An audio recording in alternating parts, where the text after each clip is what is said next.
तर नमस्कार, मी आता उभा आहे तहसील शिरूर कासार कार्यालयासमोर. या ठिकाणी एक शेतकरी आंदोलनाचं निवेदन देण्यासाठी काही शेतकरी आंदोलन करते आणि या शिरूर आष्टी पाटोदा मतदारसंघातील काही नेते मंडळी या ठिकाणी उपस्थित आहे. तर त्यांचं आंदोलनाचं दिनांक आहे 1 जून 2026 आणि स्थळ आहे त्यांचं तिंतरवणी, जो राष्ट्रीय महामार्ग त्या ठिकाणी गेलेला आहे. तिंतरवणी चौफुल्यावरती हे आंदोलन होणार आहे. तर हे आंदोलन नेमकं कशा संदर्भात आहे, तर खूप महत्वाचा विषय आहे. शेतकऱ्यांसाठी आंदोलन आहे. सर्व शेतकऱ्यांनी या आंदोलनामध्ये सामील व्हावं अशी त्यांची इच्छा आहे, म्हणून ते आवाहन करत आहेत. तहसीलला या ठिकाणी निवेदन देण्यासाठी आलेले आहेत. तर आपल्यासोबत बोलण्यासाठी कॉम्रेड नागरगोजे साहेब, जे खूप दिवसापासून, म्हणजे त्यांचं वय आता 80+ आहे आणि ते या आंदोलनाचा खास मुहरक्या म्हणून आपण ते नेतृत्व करणार आहेत. तर त्यांचं एकदा मत जाणून घेऊ आपण. त्यांचं काय म्हणणं आहे, आंदोलन कशा संदर्भात आहे, काय काय मागण्या आहेत ते सांगतील. तर उद्याच्या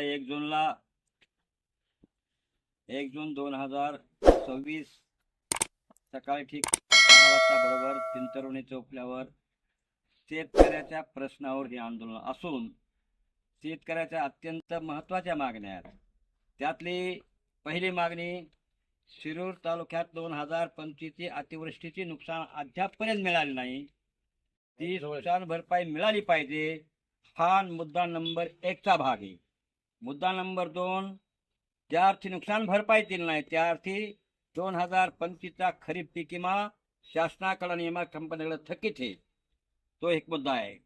तिसरा मुद्दा असा आहे, शेतकऱ्याची कर्जमाफी.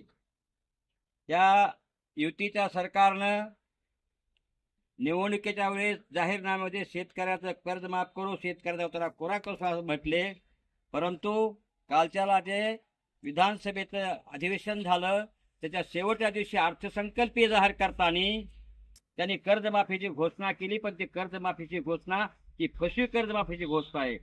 जो शेतकरी अल्प उधारक आहे, जो शेतकरी थकबाकीत आहे, त्याला 2 लाख रुपयांचं कर्ज माफ केलं जाईल अशा प्रकारचं आश्वासन माननीय मुख्यमंत्री साहेबांनी दिलं.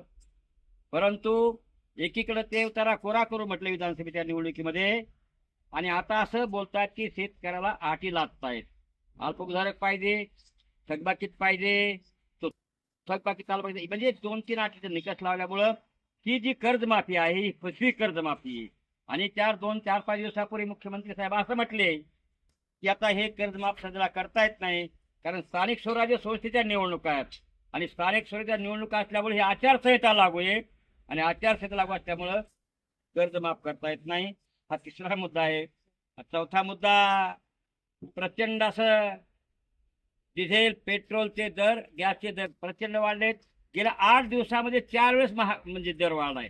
तर सांगायचा काय मुद्दा आहे, एकंदरीत त्या सगळ्या पार्श्वभूमीवर शेतकऱ्याचं ही एक पिळवणूक आहे आणि शेतकऱ्याला पीक विम्याचे 3 पीक विमे थकीत आहेत शेतकऱ्याकडे. 2020चा खरीप थकीत पीक विमा, 2023चा 75% पीक विमा, हे पीक विमे थकीत आहेत. याच्याकरता म्हणून याच्या प्रश्नाची सोडवण्यासाठी 1 जून 2026ला तिंतरवणी चौफुल्यावर आंदोलन ठेवलं आहे. इतकं बोलतो आणि थांबतो.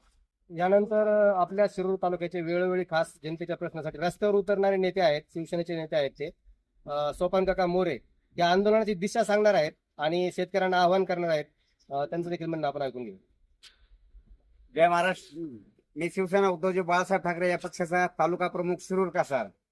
आणि खरोखर माझं भाग्य असं की कॉम्प्रेडचे महादेवजी नागरगोजे आज शिरूर तालुक्यात खास करून वेळ काढून आलेले आहेत आणि सगळं निवेदन त्यांचं आहे. त्यांचं निवेदन म्हणजे महाराष्ट्र राज्य किसान सभाच्या वतीने व शिवसेनेच्या वतीने चक्काजाम आंदोलन आम्ही तिंतरवणी या ठिकाणी ठेवलेलं आहे. म्हणजे सगळं त्यांनी अगदी टाईप करून आणलेलं आहे, पण त्यातले काही मुद्दे तुम्हाला मी जे निवेदनामध्ये आहे ते तुम्हाला मी या ठिकाणी वाचून दाखवतो, म्हणजे तुमच्याही लक्षात आलं पाहिजे. शिरूर तालुक्यातील सर्व शेतकरी बांधवांना एक कळकळीची विनंती करतो की तुम्ही या आंदोलनामध्ये खरोखर जातीने तुम्ही थांबलं पाहिजे आणि कसलाही विचार न करता, कुणाचाही विचार न करता त्या ठिकाणी तुम्ही आलं पाहिजे. तत्पूर्वी मी तुम्हाला त्यातले मुद्दे सांगतो. प्रिय बंधू भगिनींनो, सन 2025चा खरीप पीक विमा शेतकऱ्यांना अद्यापपर्यंत मिळालेला नसून महाराष्ट्र शासनाने 2025च्या खरीप पीक विम्यापासून बीड जिल्हाच वगळलेला असून बीड जिल्ह्यात ढगफुटी झाल्यामुळे शेतकऱ्यांचे मोठे नुकसान होऊनही ती अद्यापपर्यंत शेतकऱ्यांना ती नुकसान भरपाई मिळालेली नाही. त्याचबरोबर 2020चा खरीप पीक विमा, 2023चा राहिलेला 75% पीक विमा इत्यादी विमे अद्यापपर्यंत शेतकऱ्यांना न देता महाराष्ट्र शासन आणि विमा कंपन्या यांनी शेतकऱ्यांची घोर फसवणूक केलेली आहे. गेल्या विधानसभा निवडणुकीत भाजपच्या महायुती सरकारने आपल्या निवडणुकीच्या जाहीरनाम्यामध्ये शेतकऱ्यांचा 7-12 कोरा करू असे मोठे आश्वासन देऊन राज्यातील शेतकऱ्यांची मते मिळवली आणि सत्तेत विराजमान झाले. मात्र सत्तेत आल्यानंतर सरकारने त्या आश्वासनाचा अंमलबजावणी न करता उलट शेतकऱ्यांची दिशाभूल करण्याचे काम केले. नुकत्याच पार पडलेल्या अर्थसंकल्पीय अधिवेशनाच्या शेवटच्या दिवशी अर्थसंकल्प सादर करताना सरकारचे शेतकऱ्यांसाठी जाहीर केलेले कर्जमाफी ही अत्यंत तुटपुंजी, अपुरी व फसवी स्वरूपाची आहे. यामध्ये जो शेतकरी थकबाकीत असून तो अल्प उदारक आहे त्या शेतकऱ्यांचे कर्ज माफ केले जाईल असे अधिवेशनात जाहीर केले. परंतु सप्टेंबर 20, 25, 30 जून 20-25 दरम्यान महाराष्ट्रातील शेतकऱ्यांचे राष्ट्रीयकृत बँक सेवा सहकारी सोसायटी जाणीवपूर्वक शेतकऱ्यांच्या दारात जाऊन नवे जुने केल्यामुळे या महाराष्ट्रातील लाखो शेतकरी कर्जमाफीपासून वंचित ठेवण्याचं काम केलेलं आहे. त्यावर महाराष्ट्राचे मुख्यमंत्री असे म्हणतात की 30 जून 2026 पर्यंत शेतकऱ्यांचे थकीत कर्ज माफ करू असे एकीकडे म्हणतात आणि दुसरीकडे आता स्थानिक स्वराज्य संस्थेच्या निवडणुका आल्यामुळे या परिस्थितीत शेतकऱ्यांचे कर्ज माफ करता येत नाही असे वेळोवेळी खोटे बोलत आहेत. यासाठी खालील मागण्यावर सोमवारी दिनांक 1 जून 2026 रोजी सकाळी 10 वाजता कल्याण विशाखापट्टणम राष्ट्रीय महामार्ग क्रमांक 61 तिंतरवणी चौफुला तालुका शिरूर कासार जिल्हा बीड ठिकाण चक्काजाम आंदोलन करण्यात येणार आहे. तरी शिरूर तालुक्यातील सर्व शेतकऱ्यांना विनंती करतो, तुम्ही आता तरी जागे व्हा. खरोखर शेतकऱ्यांचे अक्षरशः कंबरडे मोडलेले आहेत या सरकारमधील या नेते मंडळींनी आणि या सरकारने. म्हणून या आंदोलनात तुम्ही जास्तीत जास्त संख्येने सहभागी होताल आणि ज्या समस्या आहेत त्या आम्ही तुमच्या 100% त्या आंदोलनाच्या माध्यमातून मांडण्याचं काम करत आहोत आणि तुम्हाला न्याय भेटावा हीच आमची भूमिका आहे. या माणसाचं 82 वय आहे तरी देखील शेतकऱ्यांच्या चळवळीमध्ये अद्यापही त्यांचं हा रणगाडा चालूच आहे. म्हणून जरा तुम्ही यांच्याकडे बघा. तालुक्यातील आपल्या शेतकऱ्यांना विनंती करतो की तुम्ही जास्तीत जास्त संख्येने सोमवारी 10 वाजता तिंतरवणी या ठिकाणी येताल अशी अपेक्षा करतो. थांबतो. जय हिंद, जय महाराष्ट्र.